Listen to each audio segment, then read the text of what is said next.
The first time Della fired a warning shot over the heads of three grown men who had made the mistake of touching her fence line without permission. Not one of them ran. They stumbled, tripped, and scrambled like frightened rabbits back to their horses. And the whole town of Caldwell, Kansas, watched from behind dusty windows and decided then and there that Della was simply too fierce for any man to handle. That was the reputation she had earned, and she wore it the way she wore her leather-work gloves, with complete indifference to what anyone else thought about it. The year was 1878, and Caldwell sat at the edge of the Kishom Trail like a tooth on a comb, catching every cowhand, cattle driver, and wanderer who passed through on their way between Texas and the Kansas railheads. It was a loud, rough, frequently disreputable town, full of saloons and dust, and the kind of ambition that sometimes hardened into cruelty when it met with enough disappointment. Della had lived on its outskirts for 4 years, since the death of her father had left her the sole inheritor of 60 acres of good grazing land and a house that needed new roof boards every spring. She was 26 years old. She had dark red hair that she kept pinned back beneath a wide-brimmed hat, green eyes that people sometimes described as cold until they made her laugh, and then described as striking, and hands that were calloused in ways that made the ladies of the town's Methodist congregation purse their lips in polite disapproval. She could ride better than most of the cowboys who passed through on trail drives, could repair a fence post in less time than it took most men to locate their tools, and had once successfully negotiated a fair price for her cattle at auction by simply refusing to leave the floor until the auctioneer matched her number. He had matched it. The reputation had started before the warning shot, if she was being honest with herself. It had started when she had declined to sell the land to Harvey Crane, the largest landowner in Sumner County, and had continued when she had declined again, and had declined so consistently and so firmly that Harvey Crane had begun sending men to her property line with the intention of making the declining feel more difficult. The warning shot had simply been the most recent and most public chapter in that ongoing story.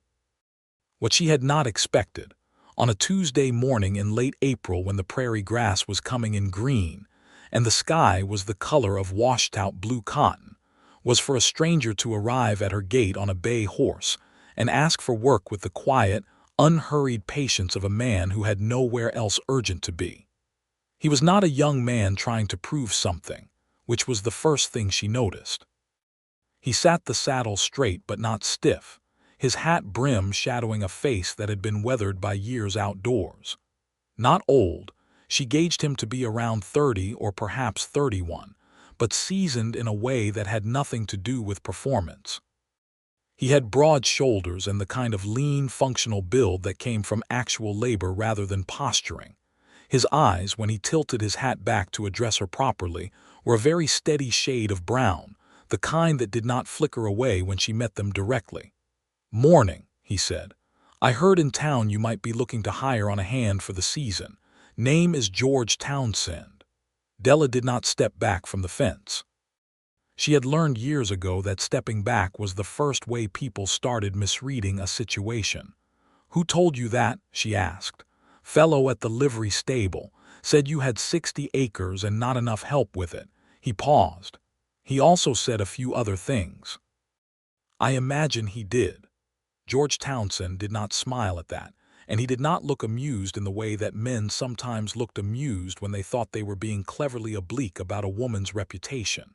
He simply waited with that same calm, unhurried patience, as if the matter of what the livery stable man had said was entirely beside the point. "What kind of work have you done?" Della asked. "Cattle drives, mostly. 3 years on the Kishom. 2 seasons working stock for a ranch outfit down in Texas, near Abilene before that. I can repair fencing, handle horses, manage a small herd without direction once I understand what you want done with it." He paused again. "I'm not looking for a position that involves me making decisions on your behalf. I am looking for fair work for fair pay." It was a strange thing to say, she thought. Most men who came looking for work on a woman's ranch either oversold themselves with the unspoken implication that they would be doing her a favor by agreeing to follow her instructions, or they were so young and desperate that they would agree to anything. George Townsend had said something that was neither of those things.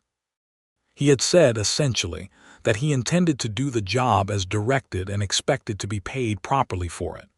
Room and board plus $40 a month, she said. Season runs through September. There is a bunkhouse behind the main barn. You would be the only one in it. That is fair, he said simply. I run this property, she said, because she had learned the hard way that this needed to be said plainly and without softening. My decisions are my decisions. I do not need counsel on them unless I ask for it. I do not need anyone to explain things to me or remind me of how things are generally done. That clear? He looked at her with those steady brown eyes and said, Yes, ma'am. Entirely clear. She opened the gate. The first week, she watched him with the careful, unsentimental attention she gave to anything new on her land. She watched how he handled the horses, which was with a matter-of-fact kindness that the animals responded to. She watched how he approached the fencing along the south pasture which needed work, and she noticed that he did not hurry through it or take shortcuts. He asked her once, on the third morning, which posts she wanted replaced outright and which she wanted repaired, and when she told him, he simply nodded and did exactly that. He did not complain. He did not make observations about how things might be done differently. He ate the meals she left out for him at the back step. She was not running a boarding house and did not have the time or inclination to sit down to formal meals, and left the plates clean and stacked neatly beside the door. On Friday evening of that first week, Della was sitting on her porch going over the account books when she heard him tuning something behind the bunkhouse wall. She recognized after a moment that it was a harmonica, not a full instrument, just a small mouth organ, and he played it quietly, not performing for anyone, just playing the way people sometimes hummed to themselves when they were alone and not particularly troubled by anything. It was not a performance. That, she thought, was what struck her about it. It was just a man sitting outside in the evening because the evening was pleasant and he had nothing else requiring his attention, and he happened to have a harmonica in his pocket. She went back to the account books. The second week, Harvey Crane's man showed up again. He came on a Wednesday, a thick-necked man named Doyle who worked for Crane and had the practiced swagger of someone who had been sent to intimidate enough times that it had become routine. He rode up to the front gate, which was her property line, and called out to her where she was working the garden along the south side of the house. Miss Reed, Mr. Crane asks if you have reconsidered his offer. Mr. Crane knows the answer to that, she said without looking up from what she was doing. He's prepared to go higher, $1,500 for the whole parcel. She sat back on her heels and looked at Doyle with the expression she reserved for things that wasted her time. You can tell Mr. Crane that the land is not for sale at any price, and that sending the same man with a higher number every few months does not constitute a new conversation. Doyle shifted in the saddle. His eyes moved past her toward the barn, where George had paused in what he was doing and was standing in the barn door, not moving toward the fence, not making any kind of display, simply standing there and watching with that same quiet steadiness she was beginning to recognize as characteristic of him. That your new hand, Doyle said. That is my employee, yes, Della said. Doyle looked at George for another moment, then looked back at her with a slight adjustment in his expression that she had seen before. The recalculation that happened when men realized she was not, after all, entirely alone on the property. She found it irritating, that recalculation, because it suggested that the validity of her refusal was somehow dependent on how much backup she had standing nearby. Doyle tipped his hat and rode away.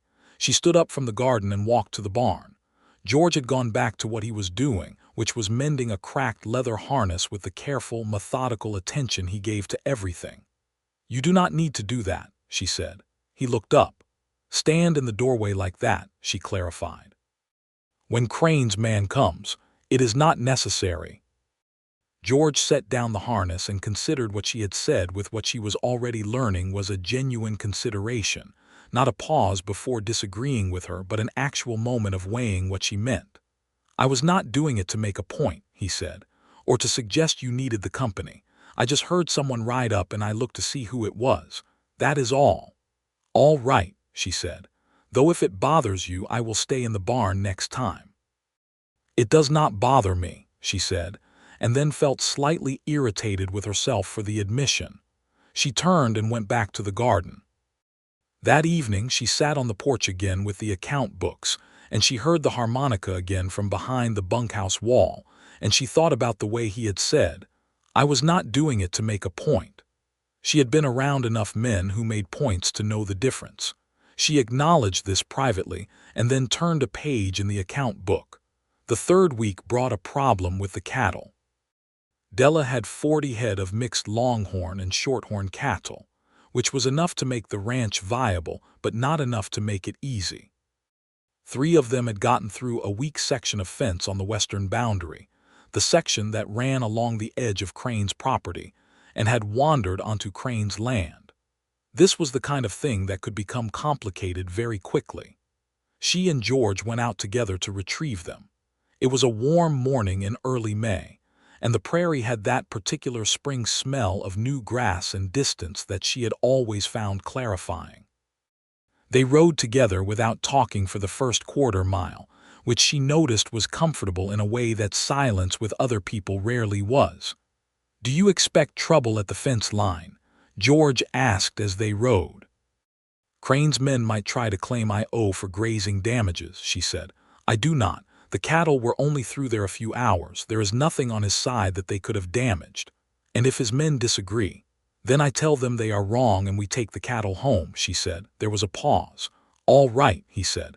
"You are not going to tell me to be careful or diplomatic." "No," he said. "You know the law and you know the situation. I was not going to improve on what you just said." Della Reed, who had spent 4 years with people trying to improve on what she just said, felt something she did not immediately have a name for. They found the cattle without incident, 2 of Crane's hands watching from a distance but not approaching, and they brought all 3 animals back through the gap and repaired it on the spot, George cutting new post wood while Della strung the wire, working together in a rhythm that surprised her a little, not because she had not expected him to be competent, but because they fell into the rhythm without discussion, each reading what the other needed next. Riding back, the sun was higher and warmer, and the cattle moved ahead of them at an easy pace. "Where are you from originally?" she asked because she had been wondering and saw no particular reason to keep wondering when she could simply ask. "Missouri," he said. "Small town called Hartwell. Not much there. I left when I was 17. Family. Mother passed when I was 12. Father was a difficult man." He said it simply, without asking for sympathy or telegraphing that more detail was available on request. "I liked the trail better than I liked Hartwell." "You do not seem like a man who just drifts," she said, and she had not meant it to sound like a compliment, but it came out that way. "I am not," he said. "I have just been looking for a place worth staying." She did not reply to that, and he did not press it, and they brought the cattle home. That night, lying in her bed and listening to the prairie wind move through the new grass, Della found herself thinking about the way he had said, "I have just been looking for a place worth staying," and she recognized the particular quality of her own attention to the memory, and told herself firmly that she had a ranch to run and 40 head of cattle and a man named Harvey Crane who was not finished with her by a long way, and that was plenty to occupy anyone's mind. It occupied her mind very effectively for approximately 4 more days. On a Sunday in mid-May, Della rode into Caldwell to pick up supplies and mail. The town was in its usual state of organized disorder. A cattle drive had come through the day before, and the cowboys were spending their wages in the saloons along the main street, while the more permanent residents of Caldwell navigated around them with the practiced irritation of people who depended on the trade and did not particularly enjoy the company. She collected her mail at the post office and her supplies at the general store, and was loading the wagon when she heard her name from across the street.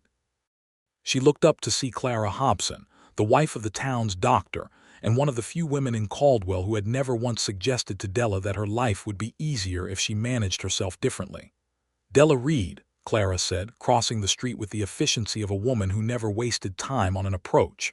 "I have been meaning to ask. You took on a new hand recently." "I did," Della said. "George Townsend," Clara said, not as a question. "My husband knows of him as it happens. He wintered here 2 years ago before you came to know of him. Doc Hobson says he is a decent man." "He does good work," Della said. Clara looked at her with the particular expression she had, sharp and affectionate simultaneously. "You know," she said, "I have heard things about him, and what I have heard is that he is not like the ones who came before." "I do not know what that means," Della said, though she thought she might. "It means," Clara said carefully, "that some of the men who have worked for you have wanted to manage you. And that this one, from what people have observed in the short time he has been here, does not appear to have that inclination. People are observing my ranch hands now." "Della," Clara said with patient warmth, "people in this town have been observing everything about you since you took on that land alone. That has not changed. What I am telling you is that what they are observing is not unfavorable." Della finished loading the wagon. "I appreciate the information," she said. Clara smiled. "You are going to do everything in your power to refuse to think about this." "I have a cattle ranch to run," Della said. "You always have a cattle ranch to run," Clara said. "That has not previously prevented you from having the capacity to also notice a decent man when one is standing in your barn." Della drove the wagon home. George was at the corral when she pulled in, working with one of the younger horses that had been giving trouble with saddle acceptance.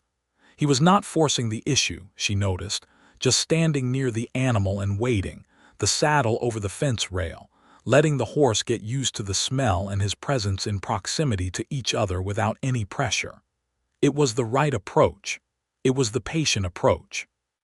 She unloaded the wagon herself, because she always unloaded the wagon herself, and she did not ask for help, and he did not offer any because he had learned by now that she preferred to do things herself when she had the capacity to do them.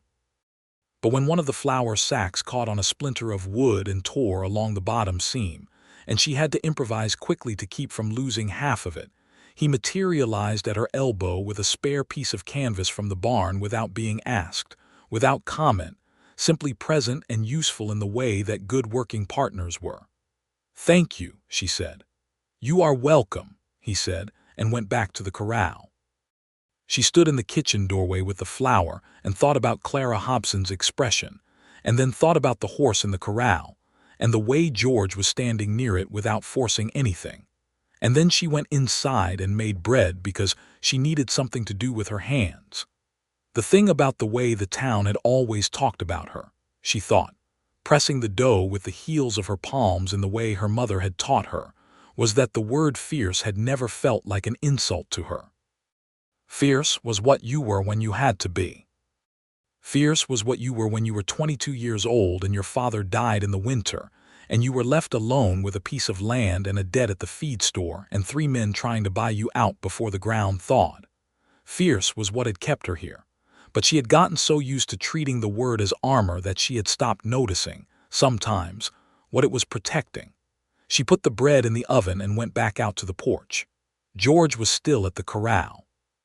The horse had its head down now, calm, no longer rolling its eyes at the saddle on the fence rail. He was talking to it quietly, nothing in particular, just a low, easy sound, and the horse's ears were tracking his voice with the relaxed attention of an animal that had decided this person was not a threat. Della sat down in the porch chair and watched, not because she needed to supervise him, but because she wanted to, and she allowed herself to notice, plainly and without complication, that George Townsend was a man who understood that you could not make anything worth having by force, and that patience and steadiness were the things that actually worked. She thought that was a very good thing to understand. Over the following weeks, the work of the ranch continued in the rhythm that the season demanded. The cattle needed to be moved between pastures as the grass grew and was cropped. The fencing needed ongoing attention. The horses needed their regular exercise and the kind of handling that kept them manageable. Della and George moved through these tasks together in a working partnership that became, over time, something she had never quite had before: efficient and easy, and devoid of the subtle friction that she had always attributed to the necessity of working with other people. They began talking more. Not much at first, conversation that grew out of the practical necessities of shared work, questions about what needed doing and in what order, observations about the condition of the pasture or the behavior of a particular animal. But the conversation stretched, sometimes, in the evenings when the day's work was done, and there was no particular urgency pulling either of them in different directions. She learned that he had read more than she expected, that he had carried books on the trail drives and traded them with other men when he finished them, that he had opinions about things that had nothing to do with cattle and fencing and were more interesting for that. He learned she could see him learning, paying attention, that she had a dry, quick wit that she deployed selectively, and that meant more when she used it because of its selectivity.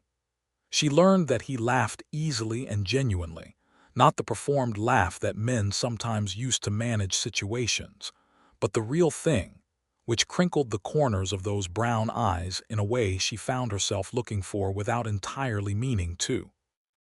One evening in late May, a thunderstorm came across the prairie with the sudden, total commitment that Kansas storms brought to their work. Della had seen it coming from the south for an hour but underestimated the speed, and was caught in the yard between the house and the barn when the rain hit. She ran for the barn. George was already inside, having come to check on the horses at the first sound of thunder, and they both stood in the barn doorway watching the rain come down in gray sheets across the yard, the lightning throwing everything into sharp relief every few seconds. "I should have come in sooner," she said. "I thought the same about myself," he said. The thunder rolled across the sky overhead, that deep, full-chest sound that made the horses shift in their stalls. George moved down the row of stalls, speaking quietly to each animal, letting them know someone was there. Della watched him and then went to the far end where her mare, a gray named Clover, was always worst in storms. They worked their way toward each other from opposite ends of the barn, both doing the same thing without having discussed it, and met in the middle where the old barn cat had claimed the top of a tack box as her stormy weather refuge, and was watching the rain with an expression of profound personal affront. George looked at the cat, and then at Della, and he smiled, not the careful working partner acknowledgement she had seen from him until now, but something warmer and more open, and Della found herself smiling back before she had made any conscious decision to do so. "She does not appear to approve of the weather," he said. "She never does," Della said. "She takes it personally." They stood there in the warm, hay-smelling dark of the barn, with the rain coming down outside, and the conversation moved the way conversations sometimes do when two people have been building towards something without acknowledging it, easy and rambling and interested in everything.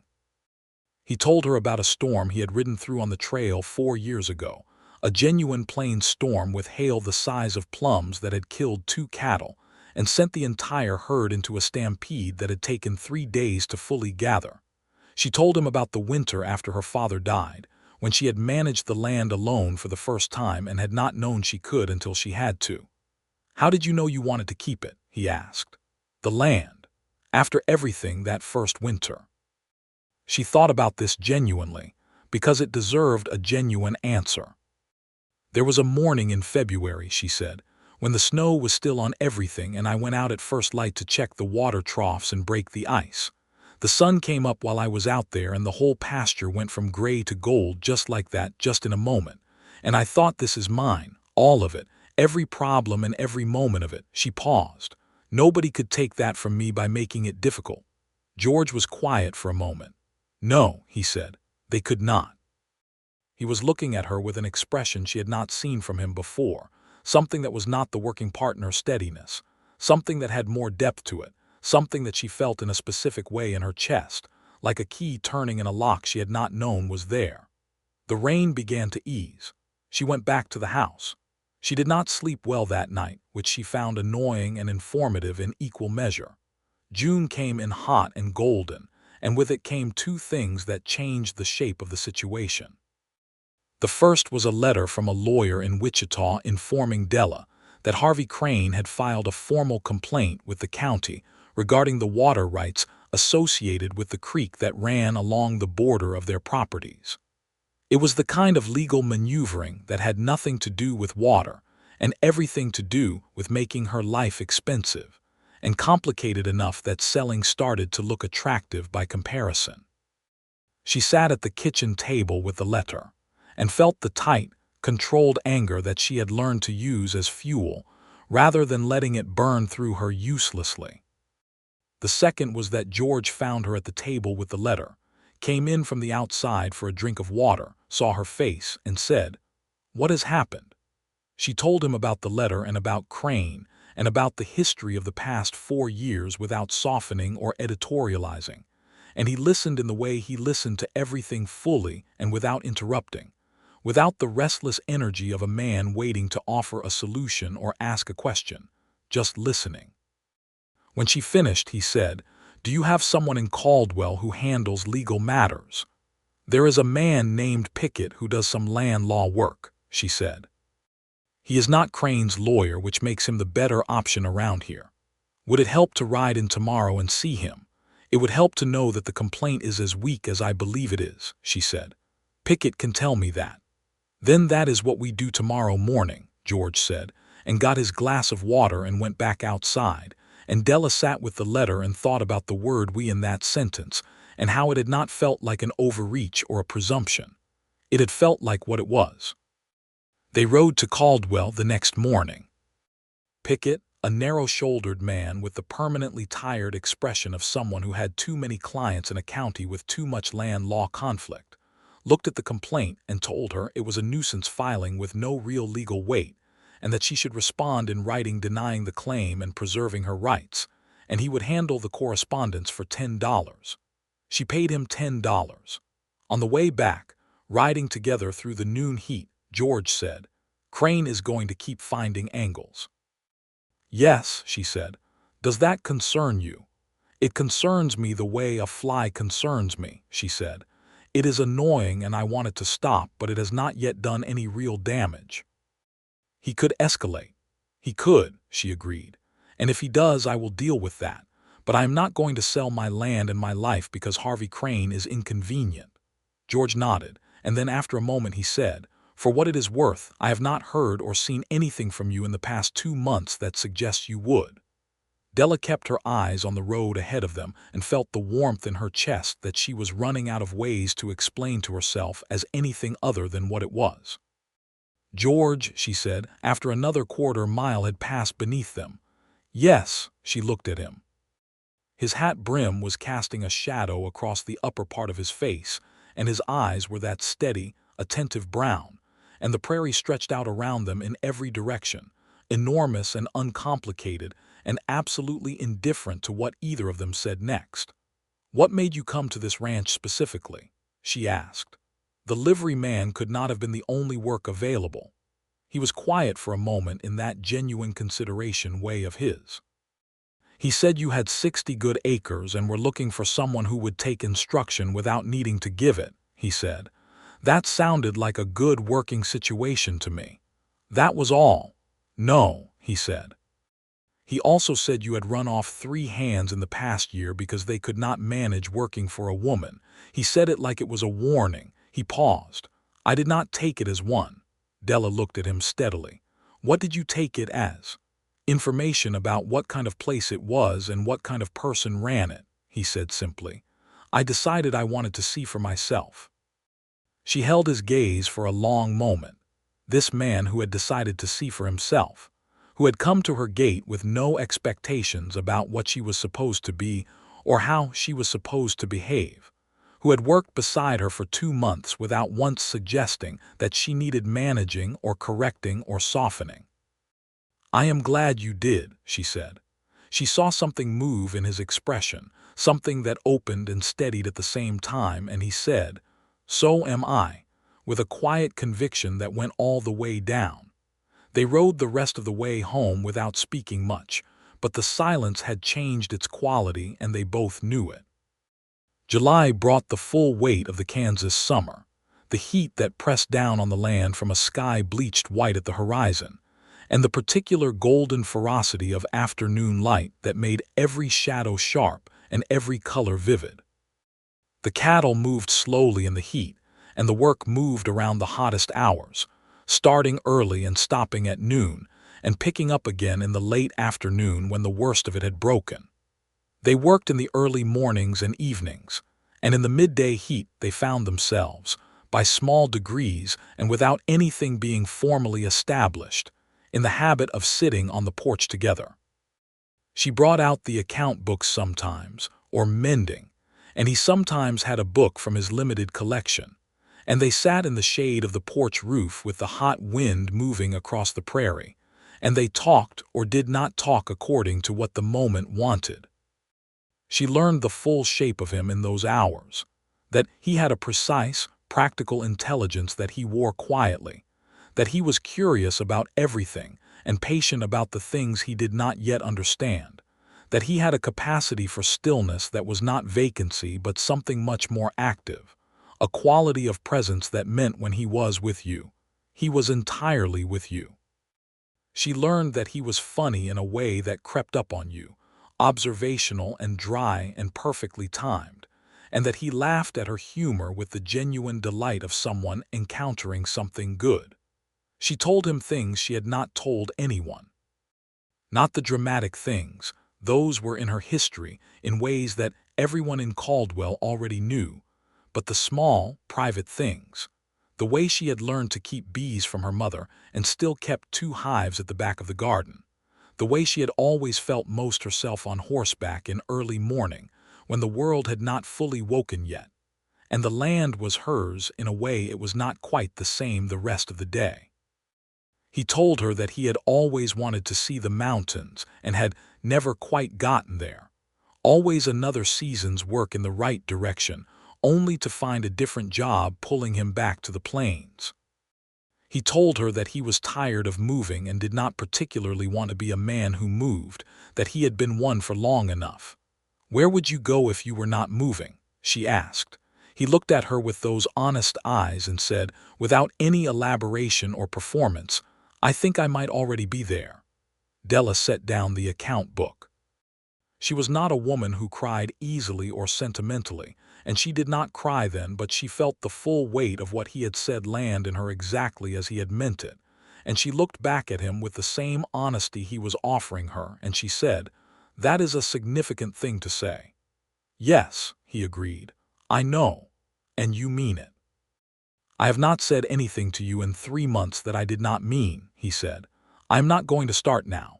She thought about what she was going to say for a moment, and then she thought that thinking about it too carefully was the sort of thing she could spend a long time doing when what was actually in front of her was much more straightforward. "I think," she said carefully, "that you should know that I am aware of my own reputation." "The fierceness," he said. "The fierceness," she confirmed. "I have never found you fierce," he said. "Capable, yes. Certain of yourself, absolutely, direct, committed to what is yours. None of those are fierceness. Most people would disagree.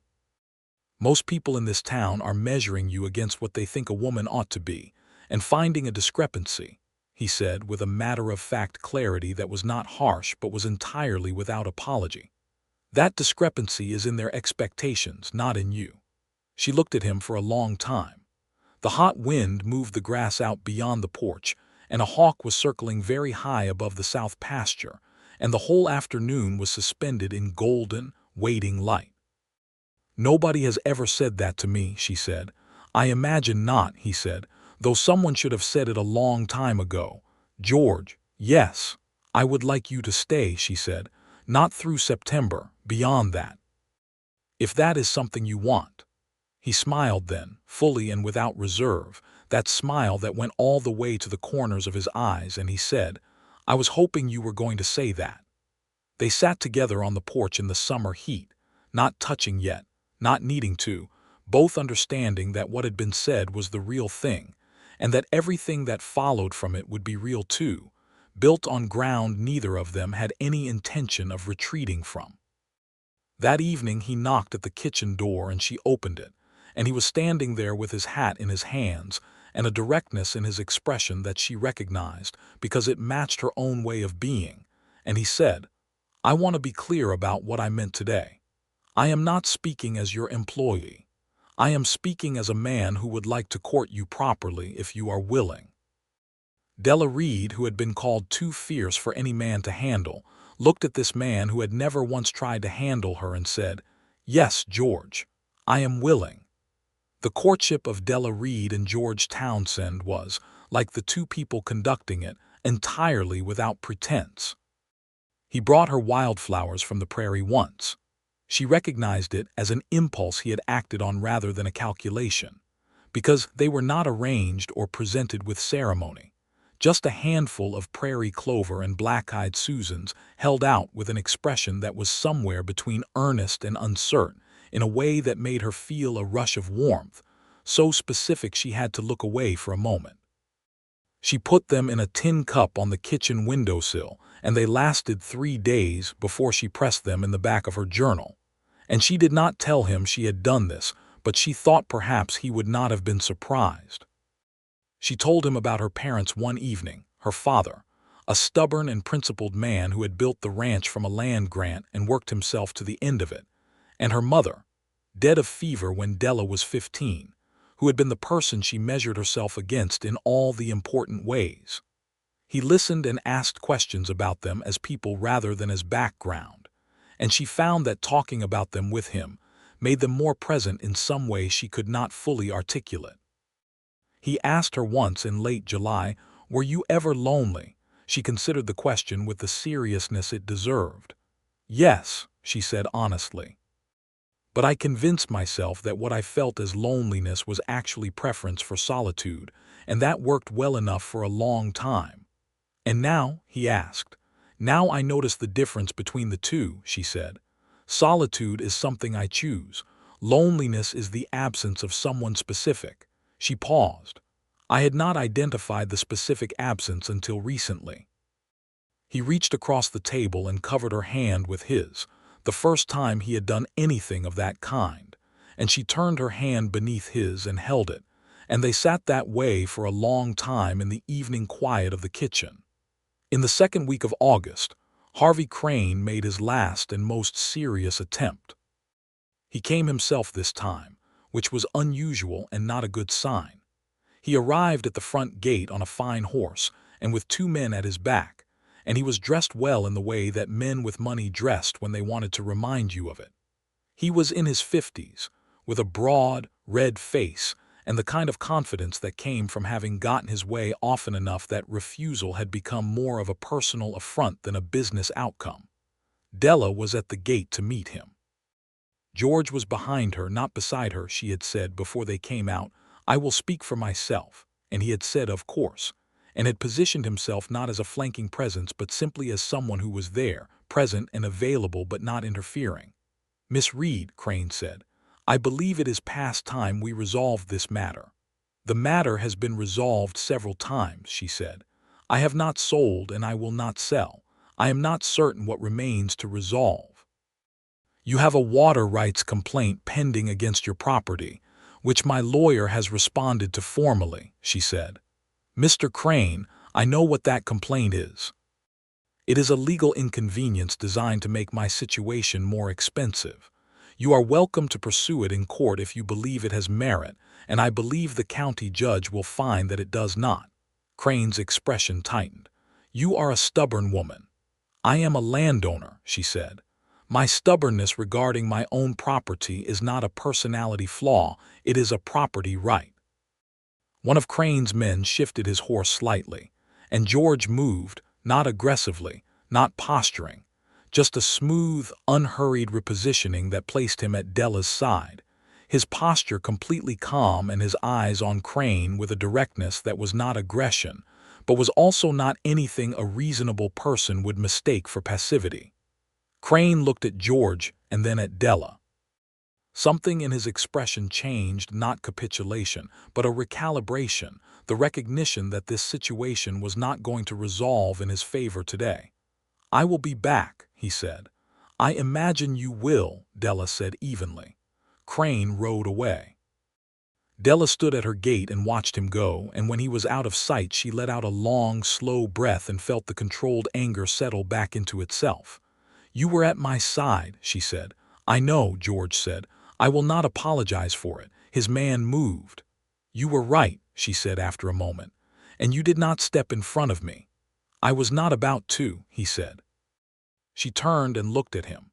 This man standing in the August sun with dust on his boots and a complete absence of any need to have been more than he had been. And she thought about everything the past 4 months had been. And she felt a fullness in her chest that was nothing like loneliness and nothing like the isolated, fierce self-sufficiency she had worn for 4 years, but something larger and more generous than either, something that had room in it for both of them. "George," she said. He looked at her with those steady brown eyes. "I love you," she said. Simply, directly, without preparation, in the same way she did everything, because it was true, and because truth did not require elaborate delivery. He stood very still for a moment, and she saw something in his face that moved her deeply, something that was not surprise exactly but was more like recognition, the look of a man encountering something he had begun to hope for without quite allowing himself to believe in it. "Della," he said, and his voice was low and entirely genuine, "I have been in love with you since approximately the 3rd week of May." She laughed, not politely, but fully, the real laugh that Clara Hobson had always said was the best thing about her. "That's specific." She said, "The evening of the storm," he said. "You laughed at the cat's expression, and I thought, this is the woman I have been looking for." She stepped forward and put her hands on either side of his face, and he put his arms around her with the same quality he brought to everything, steady, certain, without pretense. And she kissed him in the bright August sunlight outside the gate of her 60 acres, and it was exactly as it should be, completely real and completely right. The rest of August passed in a sweetness she had not expected to find in her life, not because she had not believed sweetness was possible, but because she had grown so accustomed to managing alone that the presence of another person who made things better rather than more complicated still registered as a small, daily surprise that she found herself grateful for every time it happened. They talked more. They talked in the evenings about the ranch and about the future of it, about what it could become with 2 people working it with a shared intention, about the additional cattle she had been considering for 2 years, and the improvements to the barn that needed doing before winter. And these were conversations that moved with the energy of 2 people planning something together rather than one person managing a situation and one person awaiting instruction. He asked her to marry him on a Saturday morning in late August. He did not make a great ceremony of it. They were at the breakfast table, which she thought later was exactly right. Not a performance staged for effect, but a moment that arose from the dailiness of 2 people sharing a life, already half built into something real before the question was formally asked. "I want to ask you something," he said, and she looked up from her coffee and saw in his face that complete and steady openness he always had with her. "And I want you to understand that whatever your answer is, it does not change where I stand. But I want you to know that my intention, if you are willing, is to spend my life here with you." She set down her coffee cup. "I am asking you to marry me," he said. "Not because this is what comes next or because it makes the practical sense, because you are the person I want to be with, and I would like that to be permanent, if it is something you want." Della looked at this man across her kitchen table, at the life that had been building around them for 4 months, at the future she could see clearly because it was something she actually wanted for the first time, and she said, "Yes, George, that is something I want." He smiled and she smiled, and he reached across the table and took her hand, and that was all the ceremony the moment needed. They were married in Caldwell on the 15th of September, 1878, in a small ceremony at the Methodist church attended by Clara Hobson and her husband, the man from the livery stable who had sent George to her gate, and who seemed disproportionately pleased with himself about it. Pickett, the land lawyer who had become an unlikely ally through the water rights matter, and approximately a third of the town who came, Della suspected. Partly out of genuine good feeling, and partly out of the particular fascination the town had always had with her as a subject of observation. The Reverend read the vows. George repeated them with the quiet, absolute conviction of a man who said things he meant, and only things he meant.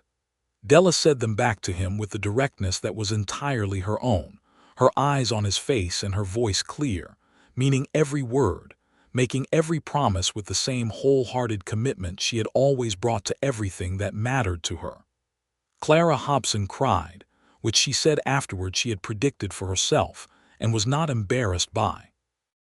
Della wore the dress her mother had made for a different occasion 30 years before, taken in and let out in the right places, in a shade of deep blue that George later told her was exactly the color he would have chosen if he had been consulted, which she found endearing. They walked out of the church into the September afternoon, the summer heat finally breaking into something softer and more golden, and George took her hand and held it and looked at her with that expression that had been there since the storm in May, but was now fully open, nothing held back. And she held his hand and looked at the afternoon and the town and the road that led back to their 60 acres, and felt the particular, settled fullness of a life that had found its shape. Harvey Crane's water rights complaint was dismissed by the county court in November, as Pickett had predicted. Crane made one more approach the following spring and then, apparently assessing the changed situation at the Reed Ranch, now properly, if informally, also the Townsend Ranch in all practical terms, decided his efforts were better directed elsewhere. They did not hear from him formally after that spring, and within 2 years he had sold half his own acreage to a cattle company from Texas and retired to Wichita, where he presumably found people more willing to be inconvenienced by him. The winter of 1878 into 1879 was a building winter, in all the ways. They added 20 head of cattle in the fall, bringing the herd to 60, which required the additional fencing work they had discussed through the summer, and which they accomplished together in the October cold, with the same working rhythm that had always been easy between them. They repaired the barn roof before the first snow came, which was a cold and loud and uncomfortable job that they finished by lantern light and celebrated afterward with hot coffee at the kitchen table, and the particular satisfaction of something done well before the weather made it urgent. They read together in the evenings, which was something she had not anticipated would be one of the things she loved most. He had a good reading voice and read aloud to her sometimes, and she liked the sound of it in the house, the warmth of it, the very specific domesticity of it that she had not known she wanted until she had it. They argued twice that winter, genuinely argued, once about the best route to take a section of cattle to the shipping pens in Wichita in the spring, and once about whether the leaky section of the kitchen roof could wait until spring or needed addressing before the heavy snows came. Both arguments were resolved by evidence, the first by George conceding that her knowledge of the local roads in spring mud was better than his, and the second by a particular heavy rain that demonstrated conclusively that the kitchen roof could not wait. They fixed the kitchen roof in November. George did not let her forget it. She appreciated that he did not let her forget it.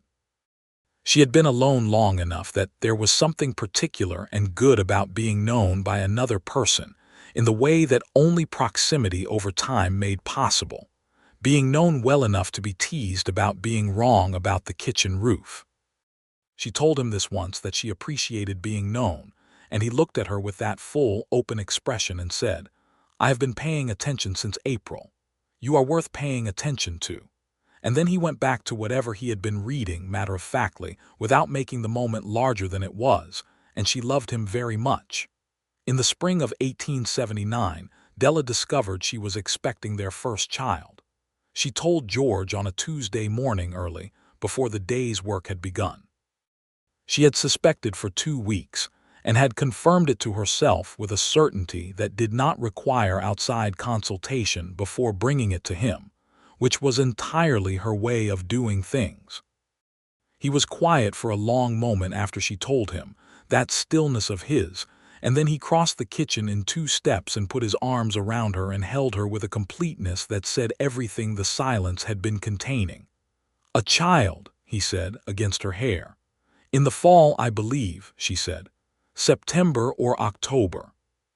He leaned back enough to look at her face, and what was in his expression was so entirely unguarded and so entirely right that she felt tears come to her eyes, which surprised her into a laugh, and he laughed too, and they stood in the kitchen of their home on a spring morning with the New Year's grass coming in green outside and the prairie stretching out in every direction, and the life they had made settling into a new and larger shape around them.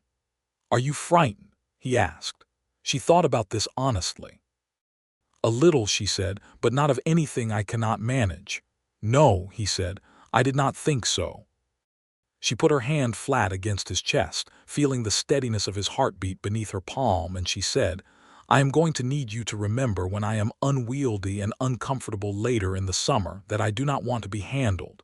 He smiled. "I have never been interested in handling anyone," he said, "least of all you." "Good," she said. "Then we understand each other." "We always have," he said. She kissed him in the morning light, unhurried, with the full assurance of 2 people who had chosen each other completely and had no intention of choosing otherwise. The summer of 1879 was a good one. The cattle herd expanded. They hired a second hand for the summer months, a quiet young man of about 20 named Ellis who had come up from Texas, and who was the kind of worker that George had been when he arrived, competent, unhurried, and content to take direction without needing to give it. The ranch ran smoothly. The water rights complaint was officially dismissed in July, Pickett sending a brief, satisfied note along with his bill, and Della spent the better part of an afternoon in a profoundly good mood. She was large with the pregnancy by August, and had negotiated her way to a version of the work that was honest about what she could and could not manage, which required some internal adjustment, but not as much as she had feared. She was not the kind of person who found concession to physical reality easy, but she found that, when the necessity was genuine, she could make it without it feeling like defeat. She continued to run the books and manage the accounts and make every decision about the ranch. She simply let George and Ellis do the physical work that the pregnancy made impractical. George never once suggested she was doing too much or too little.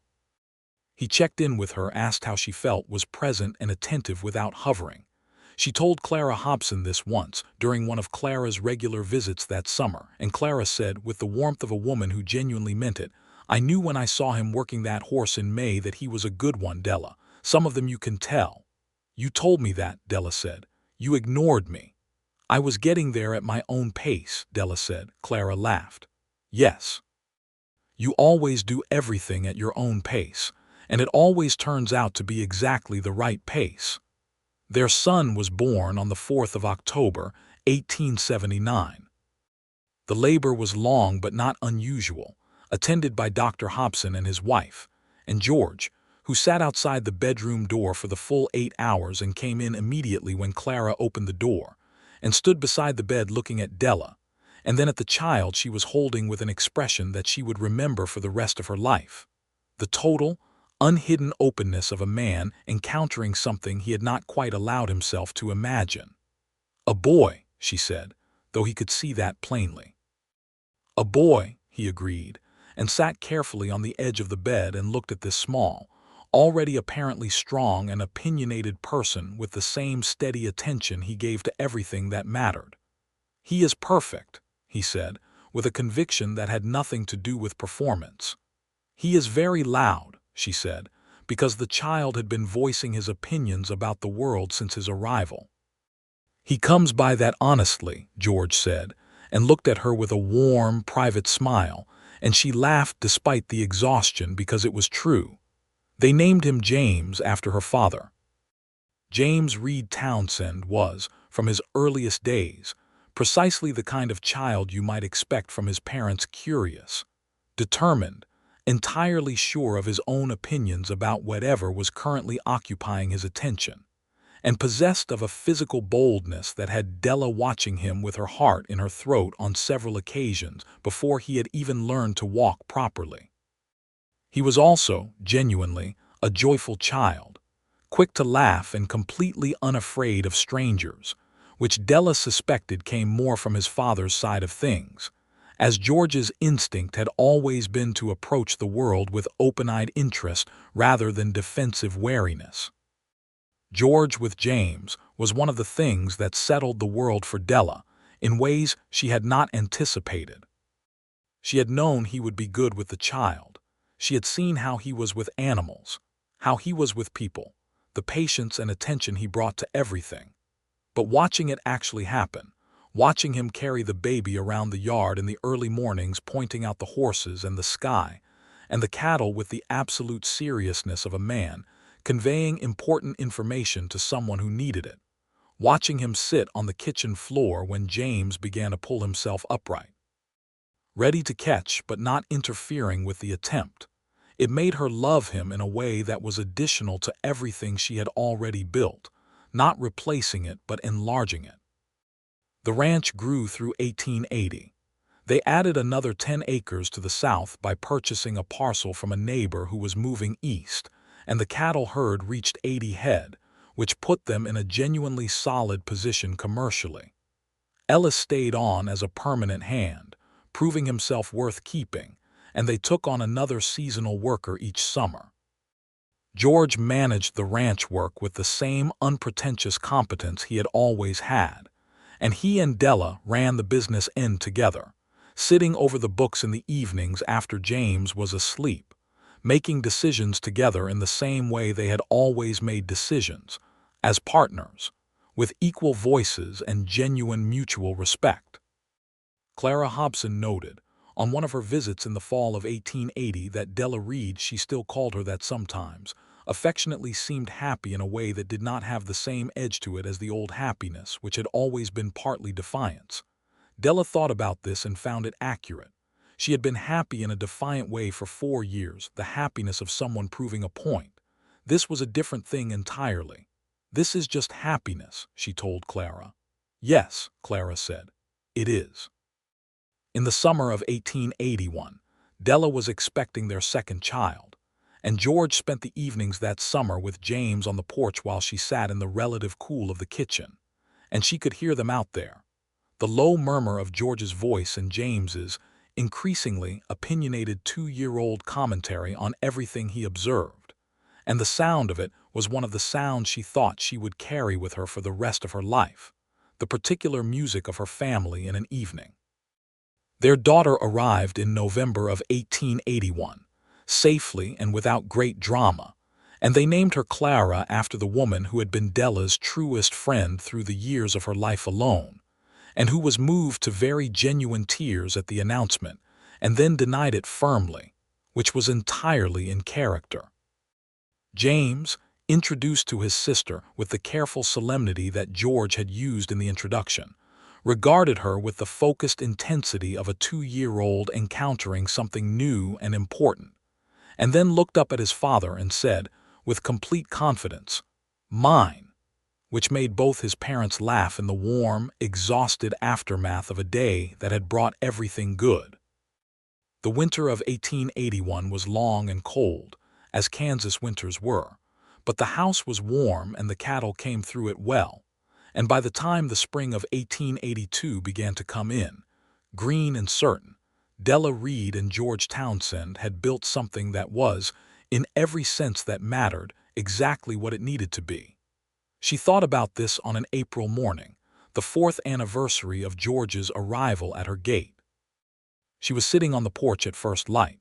This was still her time, the hour before the world fully woke, the prairie still gray at the edges and the sky moving toward blue, and James was asleep and Clara was asleep and George was asleep behind the closed bedroom door, and the 60 acres, 70 now, with the addition spread out from the house in every direction, alive with the beginning of the new season. She had the particular stillness in herself that came from a life that had arrived at its right shape. She heard the bedroom door open and footsteps, and George came and sat beside her on the porch with 2 cups of coffee, handing her one without ceremony, the way he had done hundreds of mornings. He was barefoot in the cool air, his hair not yet combed, and he was entirely himself in the way that 4 years of mornings made people entirely themselves with each other. No performance left, no angle unconsidered, just the real and complete person. "Early," he said. "It is April," she said. "I like April mornings." "I know," he said. They sat together in the dawn quiet, and the prairie began to take on its morning color, the gray going to gold, going to the full clear blue of a good spring day, and the cattle moved in the south pasture and the horses made their early sounds in the barn, and James would be up soon and Clara would need feeding, and the day would begin in all its practical and ordinary and completely irreplaceable detail. "George," she said, "do you remember what you said the first week? That you had been looking for a place worth staying." He turned to look at her with those brown eyes that she had read every mood from for 4 years, that were as familiar and as interesting to her as they had been on the first day she had looked directly into them. "Yes," he said. "Was it," she asked, "worth staying?" He looked at her for a long moment, at the 60-plus acres around them, at the porch and the house and the barn and the whole accumulated life of 4 years, and then he looked back at her face with everything that was in him, open and certain and without any reservation at all. "Della," he said, "you are the best thing I have ever found." She reached over and covered his hand with hers, and he turned his hand beneath hers and held it, the same gesture from the kitchen table 3 years ago, the gesture that had begun to be the language between them, steady and simple and entirely real. The sun came up over the prairie. Inside the house, James made the sounds of a child waking, the particular commentary of a small person encountering another morning with enthusiasm and a list of urgent opinions about it.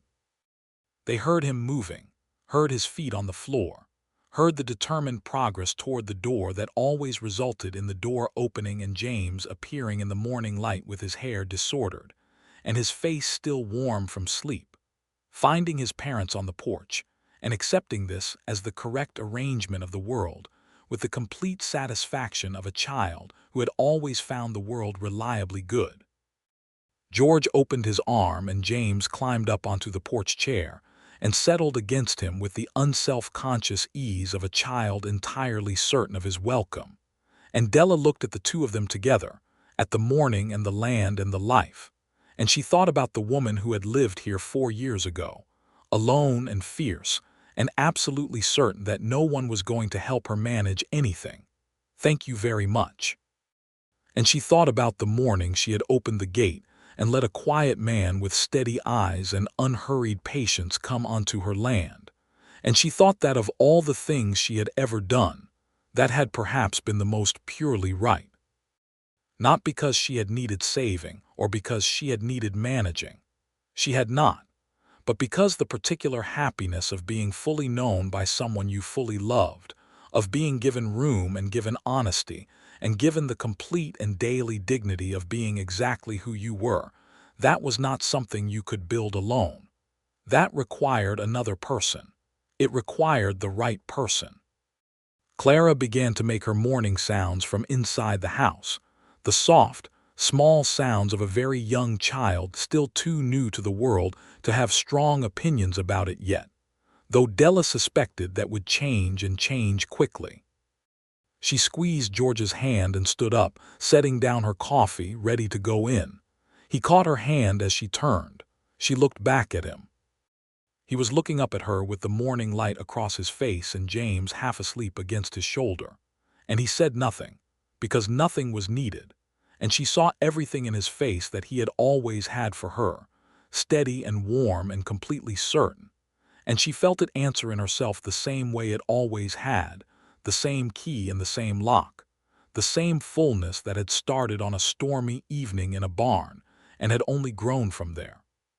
She smiled at him, the full smile that Clara Hobson had always said was the best thing about her, and went inside to their daughter and their mourning. The prairie went about its business in the April sunshine, indifferent and enormous and completely beautiful, and on a ranch at its edge, a life that had been built carefully and honestly and with great love continued to grow, season after season, in all the ordinary and extraordinary ways that a good life does. The cattle in the south pasture moved in the warming morning. The horses greeted the new day from the barn. James fell fully asleep again against his father's shoulder, trusting completely in the safety of where he was. And inside the house, Della Reed held her daughter in the light of a good spring morning and felt the settled, complete, entirely uncomplicated joy of a woman who had found exactly what she needed. Not someone to soften her or manage her or make the fierce parts of her disappear, but someone who had never been interested in any of that. Someone who had simply looked at her, entirely as she was, and decided to stay.